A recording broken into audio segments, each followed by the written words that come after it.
Welcome to Youth Impact, where we are not just talking about growing up, we are growing up talking. This show has been brought to you by Success Africa in partnership with KUTV. My name is Derek Wesley. Now, according to the World Health Organization, in 2019 alone, we had about 21 million unintended pregnancies globally. That is a challenge. And the question today is, what conversations are we not having with our young people? Where are we missing the mark? Success Africa went out with the streets, and this is what they found out. Mambo na sex education I guess nilijua nikiwa class 6 hapo. Nilisikia kutoka kwa marafiki tu. Ni poa watu kujua wakiwa I guess ni poa kujua mapema, but pia kuna benefits za kujua maybe ukiwa 17 ama 18 huko. Juu kama mi nilijua mapema, lakini fika yote nilipata mambo ni different sana kwa grade. My name is Cherry Lakota Hambo. I am 21 years old.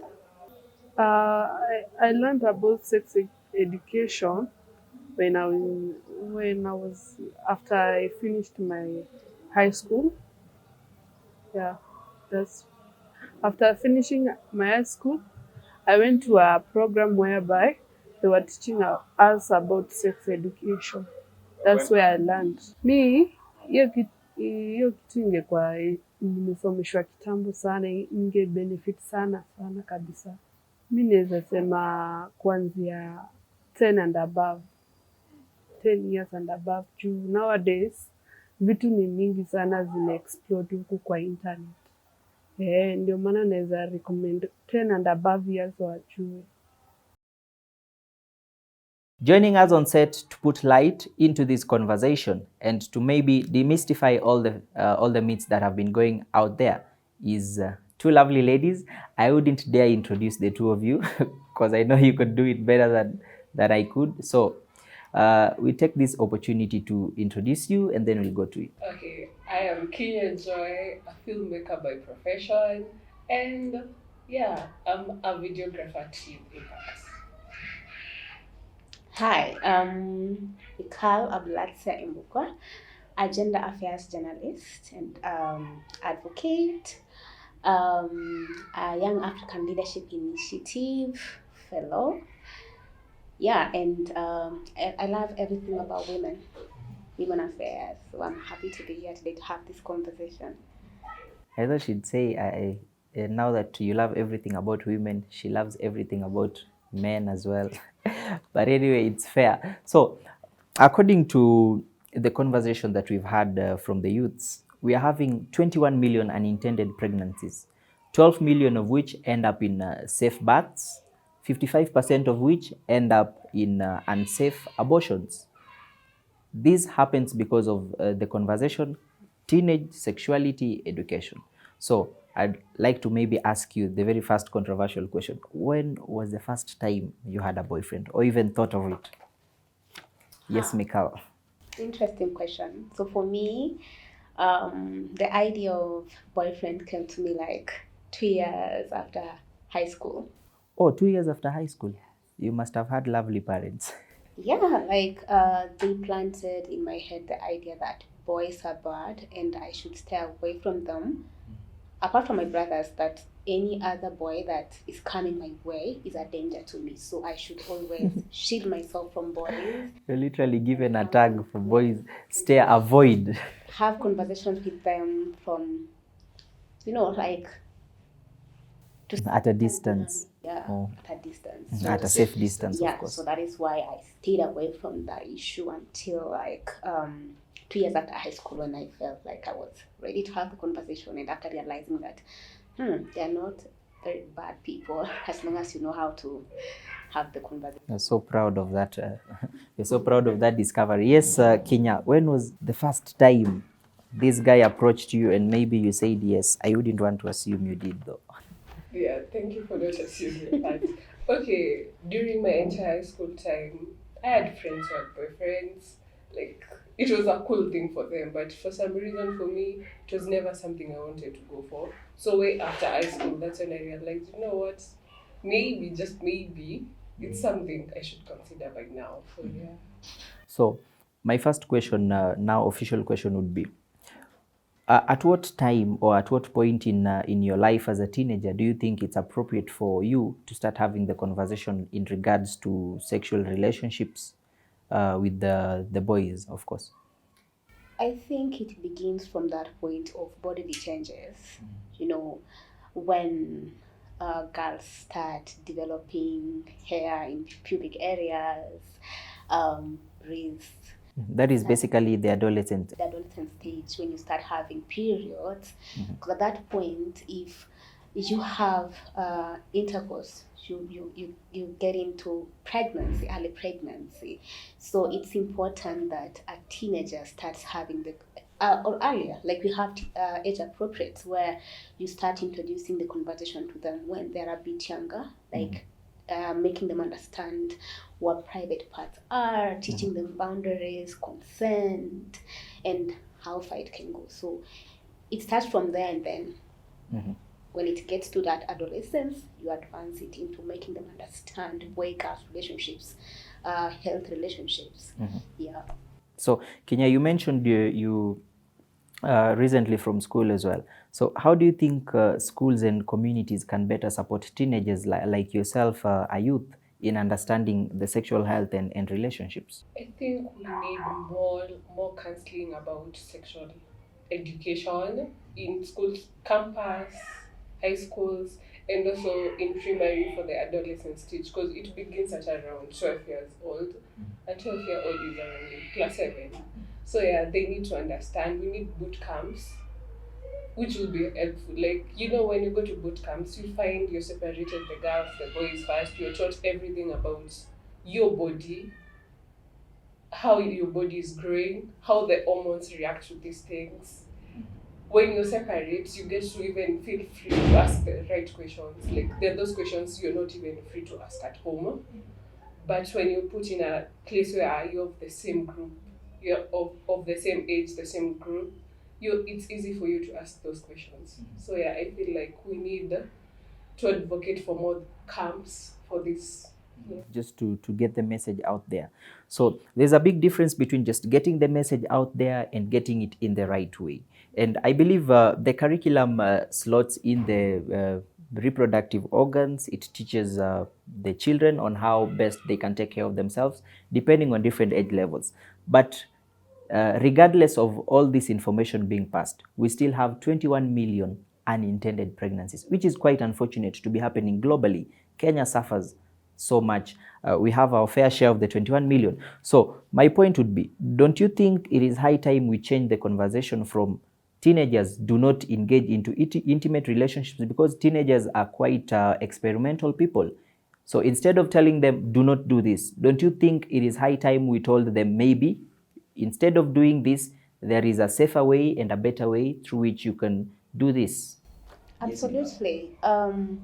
First of all, when you're teaching a teenager about sexuality education, you're not empowering them to go try out sex. You're equipping them with the right information so that they can make the right decisions about their lives at that age. So I mentioned, like, for us, we were told boys are bad, don't go near boys.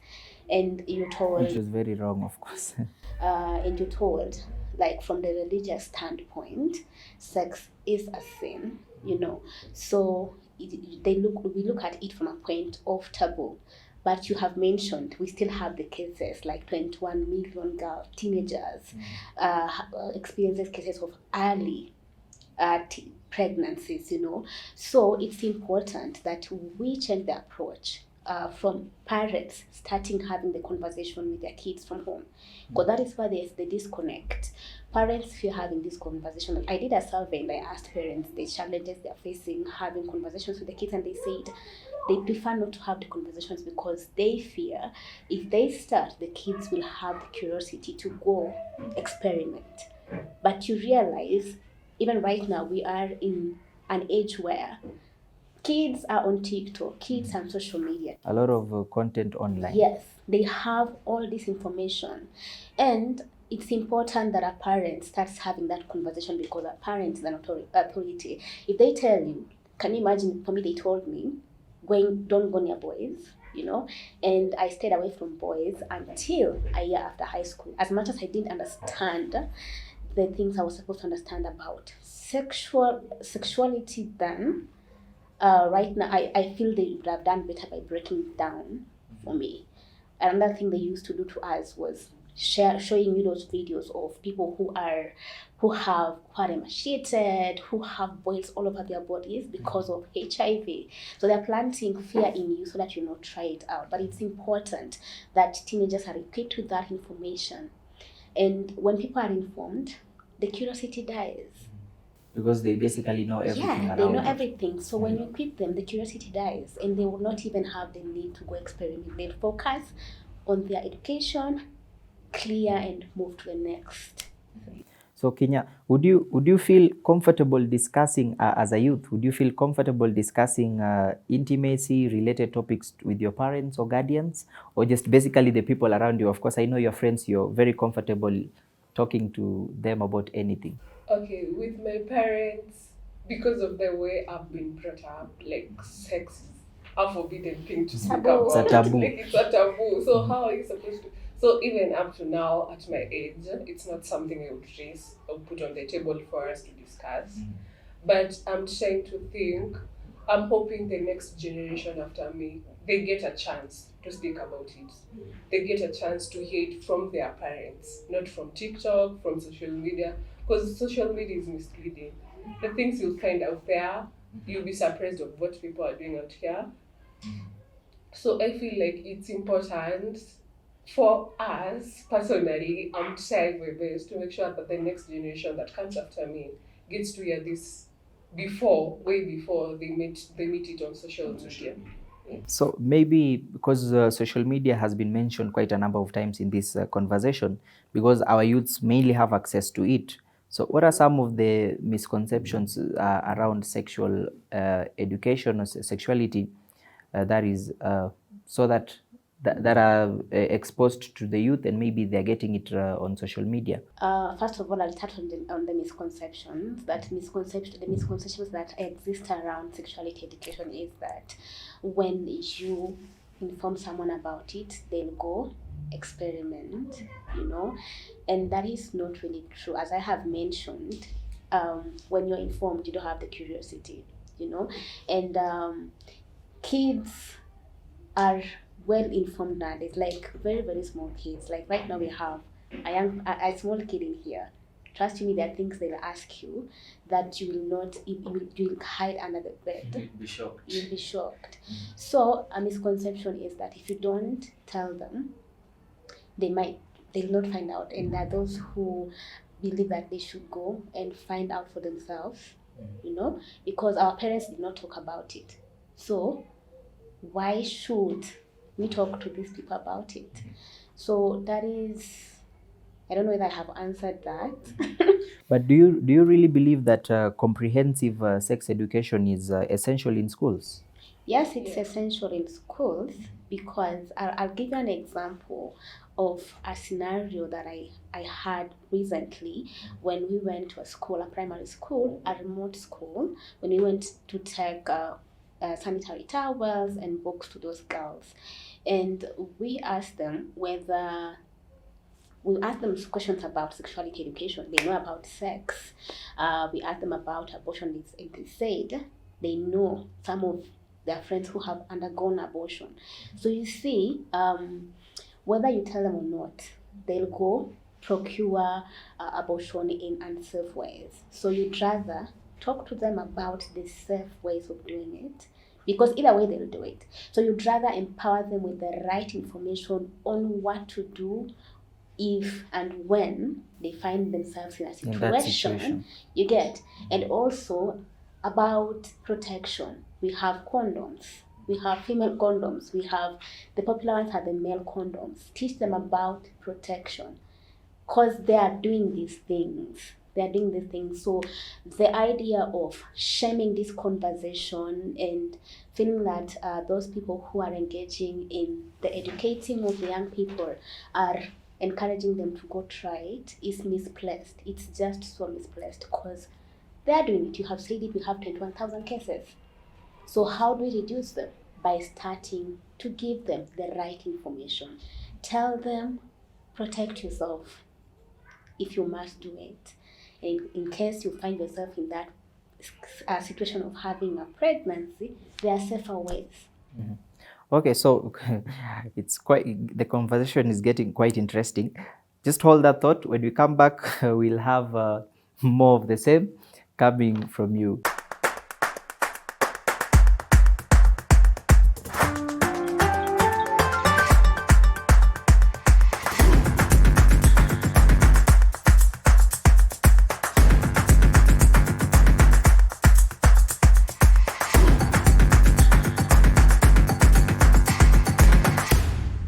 Welcome back to this lovely conversation, and thank you for staying tuned. Don't touch that dial. Right before the break, we talked about how much social media has exposed the youths, and there's so much information that they might not be able to actually demystify or get to know if it is true.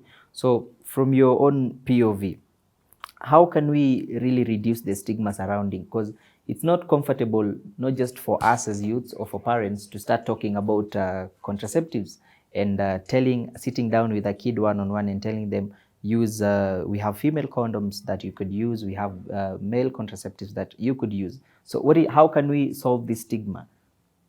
Okay, I feel this is a discussion that we need to have. Okay, parents need to have amongst themselves before we reach to the kids. Because if my mother talks to me about it, your mother talks to you about it, it has already created a group of aware people. And I feel like them getting together and speaking on how they can approach it themselves would make it better than a single parent thinking, okay, let me approach it this way, another parent approaching it this way, and then there's the other parent who's like, hey, me, I can't talk to my kids about this. I can't. Catch me dead. Catch me dead. I can't The talk religious about one. it. Yeah, and there's the religious part. Actually, religion has a bigger role to play in this. Because I feel like, as much as our parents tell us, stay away from boys, we go to church. Kids who have grown in Sunday school, they're told the same thing. Yeah, you sit in Sunday school with a boy, but you'll be told, vijana ni wabaya. Ukitembea na vijana utapata mimba. But they actually preach and sing with you in church. Exactly. Like, make them understand it's not walking with them that makes you become pregnant. Because that is what they want to understand. The moment they are old enough, they'll be like, okay, niliambiwa nikitembea na kijana nitapata mimba. How does that happen? Yeah. The curiosity grows. Mhm. So the moment you make these kids understand this is how it happens, you've already fed the curiosity, and it ends there. Like, they don't have to go do the research Finding or out them by themselves. to finding all that out. And I also feel like on the matters of contraceptives and all that, let's even look at it. People are not, okay, as much as the social media has exposed us a lot, I feel we have not learned about contraceptives enough. Like, there's no proper information on contraceptives. When it comes to contraceptives, what works for me might not work for her. We need to understand that. We need to go to the right channels and understand what works for everyone. Okay, if we look at the female condom, most people have not seen a female condom. Personally, I've not managed to see a female I have condom. not myself as well. Me too. But it's out there. So you see, we have not gotten a point where sexuality education has been made a thing. Because that is one of the simplest things that one was supposed to be taught at the age of 12. Yeah. So I think as a society, it's up to me, up to you, up to our parents to really look deeper and understand how they're going to approach this topic, because it's a wide. So you've mentioned also the role of the boy child in this conversation, and somebody would sit and say 21 million girls getting pregnant, it is entirely on the girls. 12 million abortions, unsafe abortions being done, it is entirely on the girls. And then we have parents telling us not to walk with boys. I'm a boy myself. I don't know if some parents have told their kids not to walk with me. But what is the role of the boy child in this conversation? Because from what we've had, it's like the boy child is completely secluded out of this conversation. They are seen as the aliens. They are seen as the perpetrators of these illegitimate pregnancies. What exactly is the role of the boy child in this conversation? it's important that the boy child is involved because when the boys are taught the importance of boundaries and respecting consent, they'll protect the girl child. They'll not want to like get the young girls into sexual practices, because as you have said, they have been put on a point of being perpetrators. So it's like, from my view, it's like a revenge, Exactly. So bring them closer, make them understand that these are your sisters, and they also have a right to an education like you. And also, the boy child needs to be involved, because when a girl becomes pregnant, the burden is not on the girl alone. You find some parents say, this girl has to go stay with the father of the child. So it leads to early marriages Yes. as well. So if the boy is now pushed to the side of being a responsible father, what does that mean? Going to hustle. And that means dropping out of school. You get? And if you look at it from the point of pregnancies alone, we are risking the life of the boy child. We know about STDs, HIV and AIDS and other STDs. So if the boys pregnancies happen because of unprotected sex, okay, and when people are having unprotected sex, they're putting themselves at a risk of contracting STDs. those STDs. Yes, people are living with HIV today, and we don't want to go to the side of like stigmatizing it, but you are better safe than sorry. So involving the boy child also means protecting them, and it also means protecting the girl, because now they become now the protectors other than the people now who are harming the girl. Definitely. So as we just wind up and wrap the whole show, I'll ask one question and then you'll give your parting shot maybe. And I'll start with you. Is there any specific topics that you'd wish you were discussed more openly or in depth in your community or your school? Just one topic regarding sexuality education. Okay, personally, I didn't get a chance to be taught about sexual education. Like, okay, when you used to go for those camps, those days that you're called to talk, you talked about relationship, boy-girl relationship, just that, but they didn't dig in deep to sexual, They didn't specify what exactly. Sexual education. So I feel like it's just a topic that I would have preferred. I had the entire breakdown of what it is, what it entails. So for me, that topic will be like respect in relationships, which comes from the boundaries and consent, because you will understand that a lot that is happening to adults today stems from down there. So sexuality education means putting a stop to GBV, or sexual gender-based violence. Because you find why these things are happening today is because those values of boundaries were not. They were not instilled. They were not instilled in the boy, in the boys, even in the girls, and learning how to, and consent, saying no and meaning it. You'll find a girl will say, no, I don't want to have sex. And the boy, since the boy was not taken through an understanding of respecting boundaries, it's like by force, and then they rape.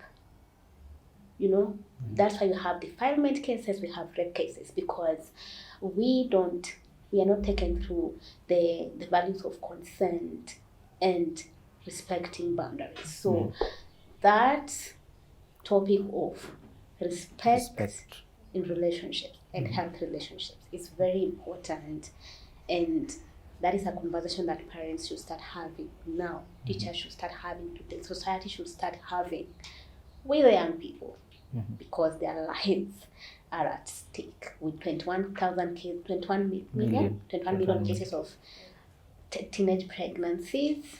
We are doing badly, and we need to do better. And you have not even mentioned about the HIV, that Kenya is also among the countries that are leading in that. So it is a worthy conversation that people should start getting involved in and stop stereotyping and shaming and making it appear like we are teaching our kids how to have sex. They are having sex. They are having it. So you better equip them with the right information so that they'll make the right decision. Nice. So looking at your camera in very few words, maybe 2 or 3 words, I want you to speak to the 21 million that have already gotten into unintended pregnancies. Tell them something, and then Michael will wrap it up by speaking to the 12 million that have already gone through the unsafe abortions.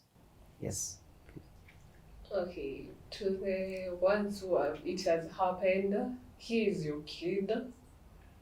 All I can say is, now you know, like you've gotten to understand what are the consequences of this. But don't blame yourself, don't feel bad about it. Seek help when you need help, because there's a lot that comes with early pregnancies. There's postpartum depression, there's the stigma that comes with you're still a kid and you're having a kid. Seek help when needed. And as a society, we need to support them. Yeah, it happened, but now come to understand how you're going to help this child. Make them understand like life goes on after all this. That is the only thing that will help us grow as a society. Awesome. And to the 21 million, why I'm talking to you right now or today is because you survived it. There's a reason why it's called unsafe. It can take your life, but you survived it, and you survived it for a purpose. So all is not lost. You still have your whole life ahead of you. Make the right decisions going forward and save other generations from procuring unsafe abortion. Make them understand that you can do it in a safe way and continue pursuing your future or your goals, the goals that you have in life. Yep. Well, quite insightful. And to the youths at large, please tune into Youth Impact for more insightful topics such as this so that you get to be assisted. Thank you so much for joining us on set today. The conversation has been lovely. I couldn't get the right people on set other than you. So quite impactful. We're so grateful, and I hope we'll always have you next time when you have such kind of conversations. Yes, so today's question, the big question was, what conversation are we not having? What are we missing? And true to our words, we found our answer, which is education. Thank you for staying tuned. We take a short break, and when you come back, we bring you the Youth of the Week. Back to the Youth of the Week segment, we are taking a look at an outstanding lady, Naum Monari, who is the founder of BenaCare, an initiative that helps to support chronically ill patients in low-income areas. Let's have a look. In Kenya, access to healthcare for those with life-limiting illnesses can be challenging and costly, often forcing families into difficult choices. But there is Beacon of Hope, a social enterprise committed to transforming healthcare and improving the lives of patients and caregivers. BenaCare, an organization founded by the visionary Naomi Monari, achieved this vision by building a powerful network of healthcare workers equipped with their innovative mobile app technology. In Kenya, access to healthcare for those with life-limiting illnesses can be challenging and costly, often forcing families into difficult choices. So when we talk about chronic illness, it means that this patient will be in long-term care for a very long time, and this has a potential to bankrupt families, both financially and emotionally. And so when you come back home, it is easier because our charges are between 1,000 and 3,000 per day, depending on the type of care. And this is easier for families because then they are able to pay between 60,000 per month and 90,000 per month, which normally in hospital that would be out by a week. This kind of arrangement is beneficial in the sense that, one, it gives the psychosocial aspect of healing in patient care. BenaCare bringing this kind of care to the homestead, it allows the family to have proper time, adequate time with with their patient, unlike when they are hospitalized. Ninaona mama amepona kuliko mbeleni. Mama hakuwa anaweza kukaa, hakuwa anaweza kukula. Tulikuwa tunaona hali yake, hata tulikuwa tumelusa ni mtu ataenda tu. Lakini vile mlikaribishwa, tunaona tofauti kubwa sana kwake. But Benacare's mission doesn't stop there. They recognize the invaluable role of women family caregivers in rural Kenya. They empower them with training in essential caregiving skills like wound care, vital sign monitoring, grooming, ambulation, pressure area care, and toileting. We also have another program that is called Training of Family Caregivers, so that when we go to low-income areas, and then we have already people who are doing untrained care, taking care of their patients. So all we do is train these family caregivers and give them better skills. They are able to do vitals, they are able to clean wounds, they are able to administer medication, so they can do the supportive care while they are trained, and then we only come in for service monitoring and clinical care. This costs them 200 bob per day, which is very affordable for low-income areas. And then at the end of care, we actually onboard these caregivers to our platform and connect them to the next patients who are in need of care nearest to them, so they can make an income. So it's more like monetizing this kind of unpaid care that mostly women perform in rural areas. By doing so, they not only enhance the health outcomes of the patients they care for, but also provide them with skills that can lead to income generation. In a country where every new year pushes 1 million Kenyans below the poverty line due to healthcare-related costs, Benacare stands as a beacon of hope. Thank you so much for staying tuned to Youth Impact. As always we say, stay curious and keep making a difference. Until next time, adios.